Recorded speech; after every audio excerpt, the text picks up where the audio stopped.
Hi നമസ്കാരം. Voice of മുജിബിലേക്ക് അവർക്കും സ്വാഗതം. ചാനൽ ആദ്യമായി കാണുന്നവർ സബ്സ്ക്രൈബ് ചെയ്യുക, ലൈക്ക് ചെയ്യുക, നിങ്ങളുടെ അഭിപ്രായങ്ങൾ കമൻറ്റായി രേഖപ്പെടുത്തുക. വെസ്റ്റ് ഇൻഡീസിനെതിരെയുള്ള ഇന്നത്തെ ജീവൻ മരണ പോരാട്ടത്തിൽ ഇന്ത്യക്ക് 5 വിക്കറ്റിൻ്റെ വിജയം. ഇന്ത്യ ഇന്ന് സെമിയിലേക്ക് ജയിച്ചു കയറിയത് സഞ്ജു സാംസന്റെ ചിറകിലേറിയായിരുന്നു. 50 പന്തിൽ 12 ഫോറും 4 സിക്സുകളും നേടിക്കൊണ്ട് 97 റൺസോടെ സഞ്ജു സാംസൺ പുറത്താകാതെ നിന്നു.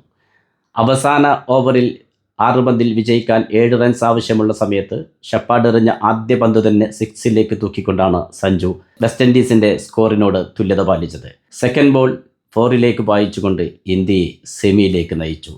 നിലക്കാത്ത കരഘോഷങ്ങളായിരുന്നു ഗാലറിയിൽ നിന്നുയർന്നത്. ഇന്ന് ടോസ് ലഭിച്ച ഇന്ത്യ വെസ്റ്റ് ഇൻഡീസിന്റെ ബാറ്റിങ്ങിന് അയക്കുകയായിരുന്നു. ഒരു ഘട്ടത്തിൽ തീരുമാനം പാളിപ്പോയി എന്ന് തോന്നിക്കുന്ന തരത്തിലായിരുന്നു വെസ്റ്റ് ഇൻഡീസിന്റെ മുന്നേറ്റം.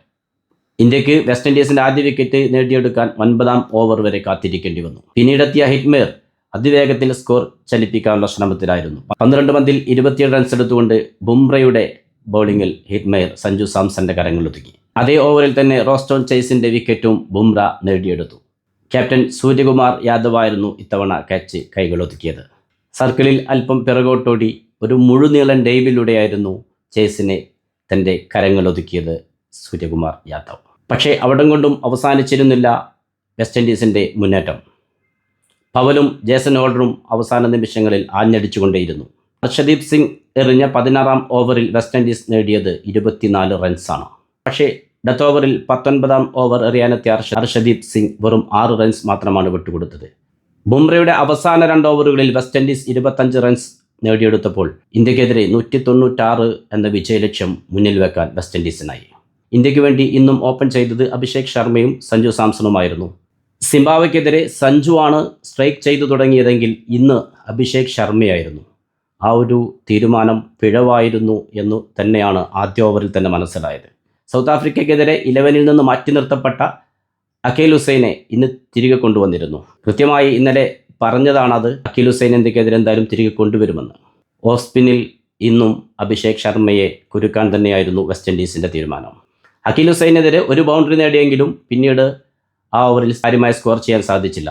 അഖിൽ ഹുസൈൻ തൻ്റെ 2ാം ഓവർ ബൗൾ ചെയ്യാനെത്തിയപ്പോൾ സഞ്ജു സാംസൺ ആയിരുന്നു സ്ട്രൈക്കിലുണ്ടായിരുന്നത്. 2 സിക്സുകളും ഒരു 4ഉം നേടിക്കൊണ്ടാണ് അഖിൽ ഹുസൈനെ സഞ്ജു സാംസൺ വരവേറ്റത്. പക്ഷേ ആ ഓവറിൻ്റെ അവസാന പന്തിൽ അഭിഷേക് ശർമ്മയുടെ വിക്കറ്റ് നേടിക്കൊണ്ടാണ് അഖിൽ ഹുസൈൻ തൻ്റെ 2ാം ഓവർ പൂർത്തിയാക്കിയത്. അവിടെ വെസ്റ്റ് ഇൻഡീസിൻ്റെ തന്ത്രം വിജയിക്കുകയായിരുന്നു എന്ന് വേണം പറയാൻ.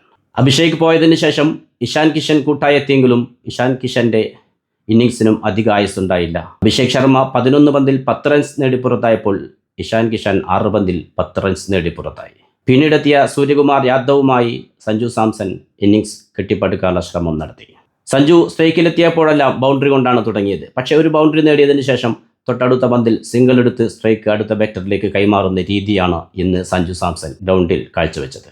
അത് മറ്റൊന്നും കൊണ്ടല്ല, ആക്രമണ ബാറ്റിംഗ് കാഴ്ചവെക്കാറുള്ള അഭിഷേക് ശർമ്മയും ഇഷാൻ കിഷനും പെട്ടെന്ന് പുറത്തായതുകൊണ്ട് തന്നെ തൻ്റെ ശൈലിയിലൊന്ന് അല്പം മാറ്റം വരുത്തുകയായിരുന്നു സഞ്ജു സാംസൺ. 17ാം റൺസിൽ നിൽക്കുമ്പോൾ സൂര്യകുമാർ യാദവിനൊരു ലൈഫ് ലഭിച്ചിരുന്നു.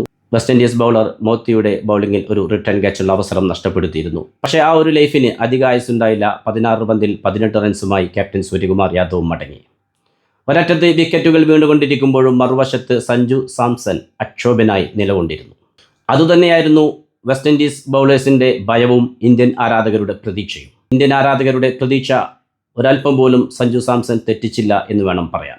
പിന്നീടെത്തിയ തിലക് വർമ്മ ഒരു 6ൻ്റെയും 4 4ൻ്റെയും അകമ്പടിയോടെ 15 പന്തിൽ 27 റൺസ് എടുത്ത് പുറത്തായി. ശിവം ദുബെ ക്രീസിലെത്തുമ്പോൾ 10 പന്തിൽ 17 റൺസ് വേണ്ടിയിരുന്നു ഇന്ത്യക്ക് ജയിക്കാൻ. 4 പന്തിൽ 8 റൺസോടെ ശിവം ദുബെയും 50 പന്തിൽ 97 റൺസോടെ സഞ്ജു സാംസണും പുറത്താകാതെ നിന്നു. ഇന്ത്യൻ ക്രിക്കറ്റ് പ്രേമികൾക്ക് ഒരിക്കലും മറക്കാൻ കഴിയാത്ത ഒരു ഫിനിഷിംഗ് 6ഉം 4ഉം നേടിക്കൊണ്ടാണ് സഞ്ജു സാംസൺ ഇന്ത്യയെ സെമിയിലേക്ക് നയിച്ചത്. പുതിയ ക്രിക്കറ്റ് വിശേഷങ്ങളുമായി വീണ്ടും നിങ്ങളിലേക്ക് എത്തും. ചാനൽ ആദ്യമായി കാണുന്നവർ സബ്സ്ക്രൈബ് ചെയ്യുക, ലൈക്ക് ചെയ്യുക, നിങ്ങളുടെ അഭിപ്രായങ്ങൾ കമൻറ്റായി രേഖപ്പെടുത്തുക. Good bye.